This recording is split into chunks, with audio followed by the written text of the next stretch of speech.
আসসালামু আলাইকুম ভিউয়ার্স, আজকে আপনাদের সামনে কথা বলবো বিবাহ সম্পর্কে। যারা বহুদিন ধরে বিবাহ সমস্যায় ভুগছেন, প্রস্তাব দিচ্ছেন কিন্তু প্রস্তাব গৃহীত হচ্ছে না বা ভালো প্রস্তাব পাচ্ছেন না, তো যারা এই সমস্যাগুলো ফেস করছেন তাদের জন্য এই ভিডিওটি।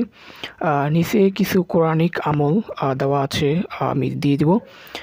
কিছু আয়াত রয়েছে, যেমন হচ্ছে আপনার সূরা বাকারার প্রথম 5 আয়াত এবং হচ্ছে আপনার সূরা ইমরানের প্রথম 3 আয়াত, তারপর হচ্ছে মিন ক্বাবলু হুদাল লিন্নাসি ওয়া আনজাল ফুরকান।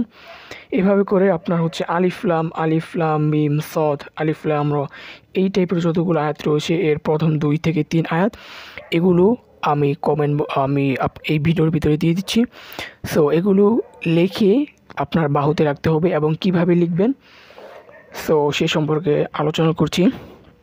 এ সম্পর্কে আল্লামা শরীফুদ্দীন রহমতুল্লাহ আলাইহি বলেন যে, হরিণের ঝিল্লির উপর চাঁদের মাসে 14 তারিখ রাতে এশার নামাজের পর গোলাপ ও জাফরান দ্বারা নিম্নোক্ত আয়াতগুলি লিখে চোঙ্গায় রেখে তার মুখ নতুন চাকের মোম দিয়ে বন্ধ করে তাকে চামড়ার মাঝে সেলাই করে নিজের ডান বাহুতে রাখতে হবে। এবং এই কাজটি করার পরে যত প্রকার সমস্যা আছে, যত প্রকার বাধা বিপত্তি আছে, এগুলো আশা করি ইনশাল্লাহ সলভ হয়ে যাবে। শুধু তাই নয়, সমস্ত বিপদ আপদ থেকে আল্লাহ তাআলা নিরাপদ রাখবেন এবং যাদের দোকান বা যে কোনো সাংসারিক যে কোনো প্রবলেম রয়েছে সো এগুলো থেকে আপনারা মুক্তি পেতে পারেন। তো আয়াতগুলি হচ্ছে যে আমি ফার্স্টে বলেছি সূরা বাকারার প্রথম 5 আয়াত, তারপরে হচ্ছে সূরা আলী ইমরানের প্রথম 3 আয়াত, তারপরে বাকি অংশটুকু লিখতে হবে। অংশটি হচ্ছে মিন ক্বাবলু হুদাল লিন্নাসি ওয়া আনজাল ফুরকান, তারপর হচ্ছে সূরা আরাফের প্রথম 2 আয়াত, তারপর হচ্ছে সূরা রদের প্রথম 1 আয়াত, তারপর হচ্ছে যে আপনার সূরা মারিয়ামের প্রথম 2 আয়াত, সূরা তাহার প্রথম 2 আয়াত, সূরা শুআরার প্রথম 2 আয়াত, সূরা নামলের প্রথম 1 আয়াত, সূরা ইয়াসিনের প্রথম 2 আয়াত, সূরা সদের প্রথম 2 আয়াত, সূরা হামিম তানজিলুল কিতাবি মিনাল্লাহিল আজিজিল আলিম।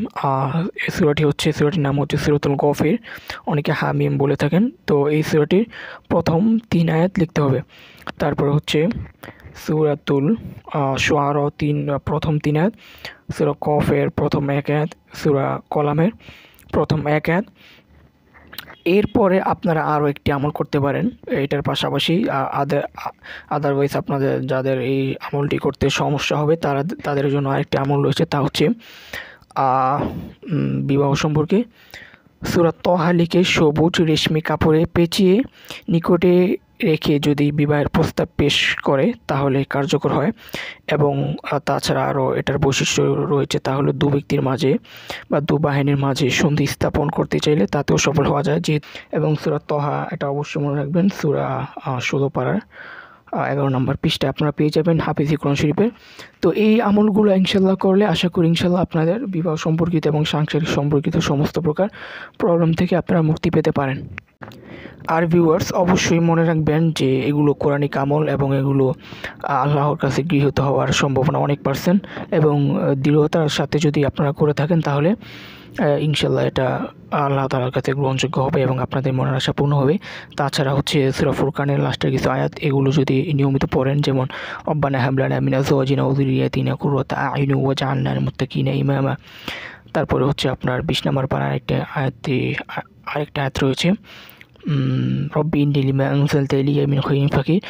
সো এগুলো হচ্ছে বিবাহের আমল এবং এই আয়াতগুলো বেশি বেশি পাঠ করলে আপনাদের ইনশাল্লাহ বিবাহ সম্পর্কিত সমস্যা থেকে আপনারা মুক্তি পাবেন এবং আপনাদের দ্রুত বিবাহ হবে ইনশাল্লাহ।